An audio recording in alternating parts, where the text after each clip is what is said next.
Hi guys, welcome to part 2 of this week's Coffee and Hero Show, taking you through all the new single issue releases in store this week. Pull lists are of course organised and ready for collection at your leisure. One title missing this week from the delivery, which was Universal Monsters Creature from the Black Lagoon. No cover A sent, despite 20 being ordered. We do have Thundercats back in though, which was due last week, which was 25 cover A's, which didn't arrive until this week, so if it's not one thing, it's another. But loads of great stuff in this week. It's a pretty big week and lots of quality releases. Before I get as far as the single issues, actually two graphics I forgot to put in my video this morning. One is National Anthem, The True Lives of the Fabulous Killjoys, which of course is a continuation of Gerard Way and My Chemical Romance's Danger Day album with the idea of the Killjoys. There is a book before this which they subtitled California, and then National Anthem is the sequel to that. As well as that, we got one of the omnibuses or compendiums I should say, that DC are starting to do. So of course they did it with Nightwing, they did it with Batman Beyond. Before that they did it Green Lantern, Kyle Rayner. So pretty much all his stuff here. Ron Mars, Daryl Banks, Romeo Tangal and Steve Matson. And this covers a lot of stuff, you know, Green Lantern Volume 3, 0, 48 to 65, and then loads of other stuff. So yeah, this is where Kyle Rayner stepped up to be the Green Lantern. So yeah, we'll jump in from there and on to the variants. So a pretty decent selection of variants this week. As I say, it's a big week for one particular title and we always get the variants in for that. So first up is DC Pride 2024 is out this week. We do have the cover A's of course, which you'll see in a second, but we do also have the Babs Tarr variant cover as well. I believe hers was one of the most popular ones when it came to 2023. So we've got a couple of those in.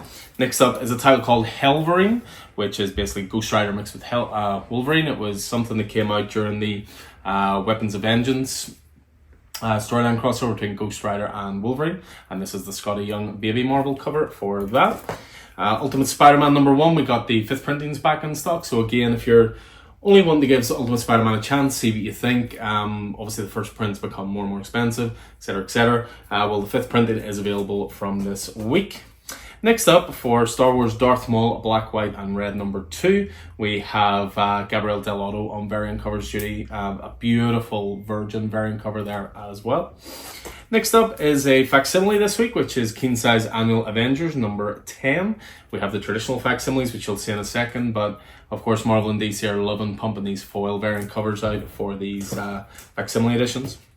Next up, Ultimate Spider-Man 5 is this week, so of course we're going to have some variants. First of all, you've got Matthias Manhanini doing variant covers there. We have the Retailer and Center 1 to 25 variant covers by David Messina. And we also have variant covers by the wonderful Leonardo Romero as well, depicting Spidey and Green Goblin fighting away. And then to finish off, we have Wolverine #50, and we have the Frank Miller variant cover for that. So we move away from there and on to the single issues. So we'll kick things off with the independent stuff. There's a good selection here. There's some stuff in that should have been here last week, or things that we got shorted on last week that we now have plenty of copies in this week. So the first one we're going to kick off with is a title called Deathstalker. You'll see at the top there, Slash Present. Yes, that's Slash. Who of course guitarist, the greatest guitarist of all time, don't at me. Doing a title called Deathstalker based on an 80s swords and sorcery movie. And issue 2's out this week, but we made sure to get issue 1's back in stock just in case you want to give that a go. Next up is Drawing Blood, the story behind the stories. Kevin Eastman, I know, has been very heavily involved with this, detailing some of comics history.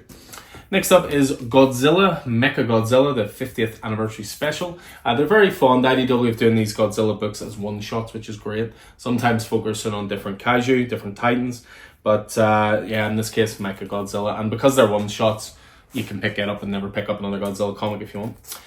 Definitely one of my picks this week is Grommets #1. This is the new title from Rick Remender, Brian Posehn, Brett Parson and Marino Denizio. And it's to do with, I believe, skateboarding culture in the 80s and 90s. Just anything Rick Remender, count me in.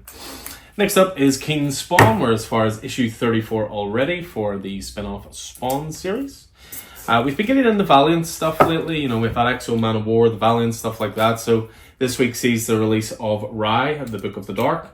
This is a brand new #1, so again, perfect jumping on point if you'd like to jump into the Valiant universe. We've got more copies in this week of Redcoat. We keep getting shorted on this title every time we order it, but there you go. But issue 2 for the Immortal Tale going through the Ghost Machine imprint of Image. Another one we were shorted on last week, but we got our copies this week, is Rook Exodus. We had enough to cover pull list last week, because pull lists will always be taken care of first before the racks, but we've got copies now for the racks this week. So Jeff Johns, Jason Fay book, for me, the best of the Ghost Machine books so far. Next up is the Six Fingers. We're at number 4 now, so this is of course the crossover title, One Hand, Six Fingers, from Ram V and Dan Waters. We're as far as issue 4 now of Six Fingers.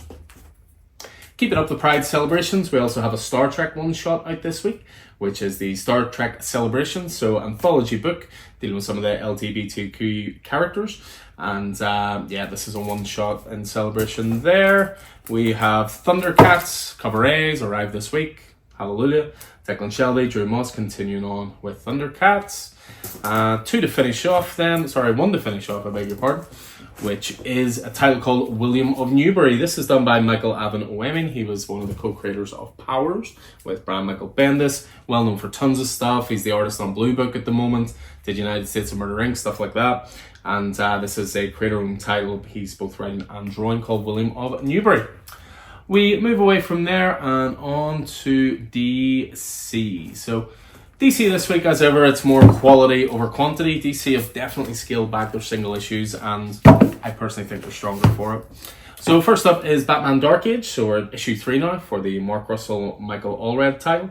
If you want to go back and listen to our reviews podcast from a couple of months ago, this was one of my picks of the month with issue 1. Fantastic title. Really nice alternative take on Batman Bruce Wayne mythos. Next up, we have plenty of copies in of DC Pride 2024. So again, celebrating all the LGBTQ characters. Try saying that 10 times fast. And being done in the form of anthology books. So you've got the like of Superman Jonathan Kent in there. You've got Harley Quinn. You've got Aqualad. You've got all kinds of characters in there. And that's a one-shot anthology special. Next up is from Ram V as he veers towards the end of his Merlin Detective comics. We're up as far now as 1085. Stefano Raphael on art there, and backup stories by Alex Packnadel. Next up is The Flash, so continuing on with Cy Spurrier's run on Flash, we're as far as 9 for the Wally West tale. Green Arrow, now as far as 12, Joshua Williamson continuing on with the Emerald Archer, Sean Isaac, and I see Green Arrow Royalty is also in this issue with Phil Hester contributing. Next up is Harley Quinn. We're as far as issue 40. Tina Howard continuing on with this with the art by Natasha Bustos. Hot Dog Summer. We finish off with definitely one of DC's best titles for me anyway, which is Penguin, which is Tom King, Roberto De La Torre on art, and this is approaching its conclusion. It's a 12-issue series in total. So we finish off then with Marvel, and there's definitely one title that sits out above all others this week. It's easily our most heavily ordered Marvel title, and I'm not too surprised about that because A, it's absolute quality, and B, just everyone has embraced it. So what we're talking about this week, we have King Size Annual Avengers Facsimile. Of course, I mentioned this with the foil covers. So Marvel continuing with their facsimile stuff. Captain America totally defeated, Invincible Iron Man knocked out of action, Spider-Woman's Dare Midnight Rescue, all that, and a cameo appearance by the Uncanny X-Men. Under the Blood Hunt stuff this week, so first of a 3-issue miniseries, which is Black Panther.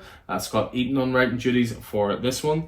That is a rather cool cover, which I believe is Andrea Sorrentino.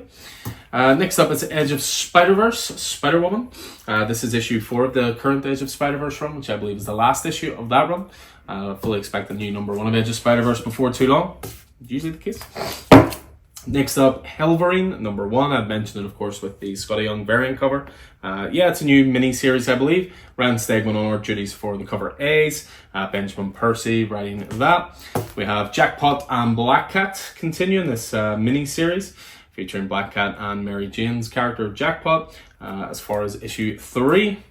Speaking of Blood Hunt, we have Midnight Suns Blood Hunt, number 1 of 3. Brian Hill on writing duties here. And there's Blade and Ghost Rider. I mean, what more could you want? Rise of the Powers of 10. This is the last issue for the Fall of the House of X, Rise of the Powers of 10 crossover series so far. And this is the last one as we approach the end of the Krakoan era. Spider-Punk Arms Race reaches number 4 with Cody Ziegler continuing on that. We have Star Wars Darth Maul, Black, White, and Red. We, of course, showed off the Gabriel Dell'Otto variant. This is your traditional cover, Tyler Kirkham. We have Star Wars Jango Fett up next, issue 3 of the mini-series.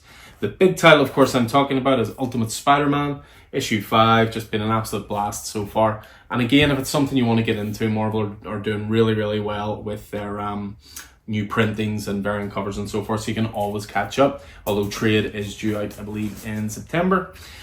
We have Wolverine number 50, so this is the end of the current Wolverine run. Obviously, I'll go back to number 1 for the Falconier, no doubt, but this is also the Sabretooth War finale. This has been a great 10-issue crossover event.